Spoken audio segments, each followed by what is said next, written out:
රුපියල් මිලියන 100ක ණය මුදලක් වසර 25ක් දක්වා කාලයකින් ගෙවීමේ පදනම මත 10%ක පොලියකට ඔයාට ලංකා බැංකුවෙන් නිවාස ණය යෝජනා ක්‍රමය යටතේ ගන්න පුළුවන්.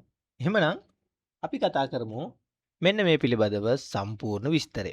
ඔයාට මේකට BOC කියන ලංකා බැංකුවේ වෙබ්සයිට් එකට එන්න පුළුවන්. ඇවිල්ලා මෙන්න මෙතන තියෙනවා අපගේ සේවාවන් කියලා. මෙතන අපගේ සේවාවන් කියන තැන මෙන්න මෙතන තියෙනවා ණය. ණය කියන තැන ක්ලික් කරගෙන මෙන්න මෙතන තියෙනවා නිවාස ණය ලංකා බැංකුවේ නිවාස ණය යෝජනා ක්‍රමය කියන එක ක්ලික් කරන්න. එතකොට එනවා මෙන්න මේ ඉන්ටර්ෆේස් එකට. මෙන්න මේ ඉන්ටර්ෆේස් එකේ ඔයාට මේ දේවල් පැහැදිලිව බලා ගන්න පුළුවන්. මේ බලන්න දින 14න් ලෝන් එකක්. ඒ කියන්නේ දවස් 14න් මේක ඇප්ලයි කරනවා. වාර්ෂික පොලිය 10%යි. අවුරුදු 25කින් ගෙවන්න පුළුවන්. ඉතින් ඊට පස්සේ මෙන්න මෙතන තියෙනවා මේක ගන්න සුදුසුකම්. ඒ කියන්නේ සහ මේවා මොකටද මේ ණය දෙන්නේ? බලන්න පසුව නිවසක් ඉදිකිරීමේ අරමුණින් ඉඩමක් මිලදී ගන්න. ඊට පස්සේ ඉඩමක් මිලදී ගැනීමට සහ නිවසක් ඉදිකිරීමට.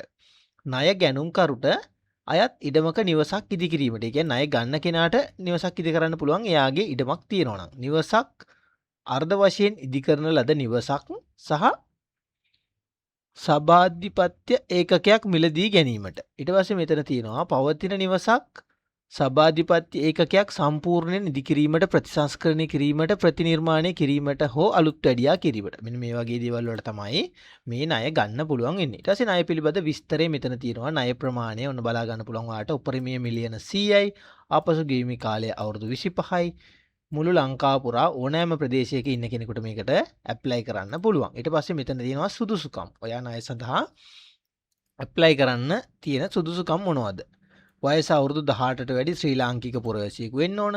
ණය ගැනුම්කරු ශ්‍රී ලංකාවේ පදිංචිකරුවෙකු වෙන්න ඕන. ලංකා බැංකුවේ හෝ වෙනත් මූල්‍ය ආයතනයකින් ණය පැහැර හැරි පුද්ගලයෙකු නොවිය යුතුයි. ඊට පස්සේ ස්ථාවර හෝ ස්ථාවර නොවන මාසික ආදායම් සහිත වෘත්තිකයන්.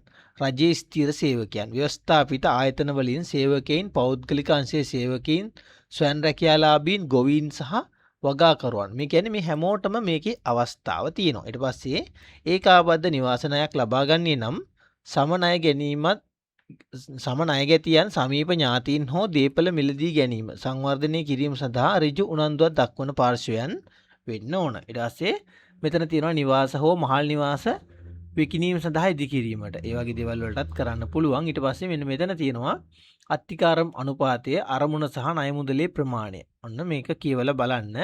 අපි ඉන්ටර්ෆේස් එකෙත් මම මේක දාන්නම්. ඊට පස්සේ මෙතන ආරක්ෂක අපකරේ තියෙනවා. ඊට පස්සේ මෙතන අවශ්‍ය ඩොකියුමන්ට් තියෙනවා. key fact document කියලා මෙන්න මෙතන බලා ගන්න පුළුවන්. ඒක ලෝඩ් වෙන්නේ නැහැ. ඉතින් ඒක ඔයාලට බැංකුව කන්ටැක්ට් කරගන්න පුළුවන්. ඊට පස්සේ මෙතන තියෙනවා ඔන්ලයින් අයදුම් කරන්න කියලා. අපි මේක ක්ලික් කරගත්තාම මෙන්න මේ විදිහට එනවා. මෙන්න මෙතනට ගිහිල්ලා මෙන්න මෙතනින් agree and continue කියන එක ක්ලික් කරාම මෙන්න මේ විදිහට ඇප්ලිකේෂන් එක ෆිල් කරගන්න පුළුවන්. ඉතින් මේ ඇප්ලිකේෂන් එක ෆිල් කරනවා විතරක් නෙවෙයි මේකේ ඩීටේල් ටික දාලා ෆිල් කරන්න. ෆිල් කරත් ඔයා ළඟම තියෙන BOC බ්‍රාන්ච් එකට ගිහිල්ලා මේ පිළිබඳව වැඩි විස්තර අරගෙන ලෝන් එක ඇප්ලයි කරන්නේ කොහොමද? ඒ සම්බන්ධ විස්තර කතා කරගන්න කියලා ඔයාට මතක් කරනවා. එහෙමනම් අදට ගිහින් එන්නම්. ඔයාට සුබම සුබ දවසක්